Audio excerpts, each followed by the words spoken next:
Welcome welcome to my channel. बहुत बहुत स्वागत है आपका मेरे चैनल में, आयुष राठी। तो हम लोग अपने पिछले वीडियो में बात कर रहे थे थर्मोडायनामिक्स इक्विलिब्रियम के बारे में। उसमें हम लोगों ने मैकेनिकल, थर्मल और केमिकल इक्विलिब्रियम के बारे में थोड़ा बहुत स्टडी किया था। अब इस वीडियो में हम लोग स्टडी करते हैं इंटरनल एनर्जी के बारे में। इंटरनल एनर्जी एक बहुत इंपॉर्टेंट पार्ट है इस चैप्टर का, जिसको हम लोग डिनोट कर सकते हैं आइदर ई से और यू से, कैपिटल ई से या फिर कैपिटल यू से हम लोग इंटरनल एनर्जी को डिनोट कर सकते हैं। Internal energy basically total energy होती है, sum of all the energies of the system. System में जितनी भी एनर्जीज है, चाहे वो पोटेंशियल एनर्जी हो, चाहे वो वाइब्रेशनल एनर्जी हो, चाहे वो ट्रांसलेशन एनर्जी हो। ट्रांसलेशन एनर्जी मतलब ट्रांसलेटरी मोशन की वजह से जो एनर्जी होती है। पोटेंशियल एनर्जी आपको पता है, पोटेंशियल एनर्जी जो कि उस स्टेट की वजह से, उस पोजीशन की वजह से जो एनर्जी होती है उसे पोटेंशियल एनर्जी कहते हैं। काइनेटिक एनर्जी के अंदर में ही ट्रांसलेशन और वाइब्रेशन आ जा रहा है, इसलिए अलग से काइनेटिक एनर्जी लिखने की जरूरत नहीं है। ट्रांसलेशन एनर्जी आपको पता चल गया, पोटेंशियल पता चल गया। वाइब्रेशन एनर्जी मतलब कि अगर कोई बॉडी सिस्टम वाइब्रेट कर रहा है तो वाइब्रेशन की वजह से उसके अंदर जो एनर्जी आ रही है उसको हम लोग बोलते हैं वाइब्रेशन एनर्जी। उसके अलावा भी अगर कोई भी टाइप की एनर्जी है सिस्टम में तो उन सबको आप ऐड करते चलिए, सारे टाइप ऑफ एनर्जी को आप लोग ऐड कर लेंगे तो उसका जो सम आएगा that is called as internal energy. So internal energy is basically the sum of all the energies inside the system, right? I hope आपको ये definition अच्छे से clear हो गया होगा। अब internal energy can't be determined, इसका क्या मतलब है? Internal energy can't be determined, only change in internal energy can be determined। देखो सब जो एनर्जी वगैरह होता है सब एक रिलेटिव टर्म होता है, इसका आप एग्जैक्ट वैल्यू कभी फाइंड आउट नहीं कर सकते, एग्जिस्ट नहीं करता है।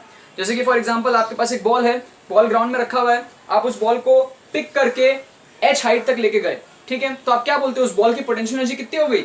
mgh हो गई। बट वो गलत है, उस बॉल की पोटेंशियल एनर्जी mgh नहीं है, उस बॉल की change in potential energy with respect to the ground is mgh।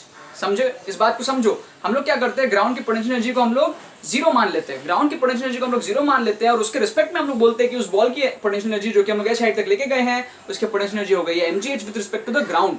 हम लोग एग्जैक्ट उसकी उस मोमेंट पे पोटेंशियल एनर्जी क्या है h हाइट पर वो हम लोग नहीं बताते, हम लोग बताते हैं रिलेटिव टू द ग्राउंड, जिसकी हम लोग वैल्यू जीरो अज्यूम करते हैं, उसके रिस्पेक्ट में हम लोग उसकी पोटेंशियल एनर्जी बताते हैं जो कि mgh होता है। इसलिए मैं बोल रहा हूँ कि ये सब जो एनर्जी वगैरह होते हैं सब सारे रिलेटिव टर्म्स होते हैं, इसका हम लोग सिर्फ चेंज बता सकते हैं, एग्जैक्ट उस मोमेंट पर उसकी एनर्जी हम लोग नहीं बता सकते हैं। इसलिए लोग कह रहे हैं कि IE cannot be determined, internal energy cannot be determined, only change in internal energy can be determined, जैसे कि मैंने आपको एक्सप्लेन कर दिया है।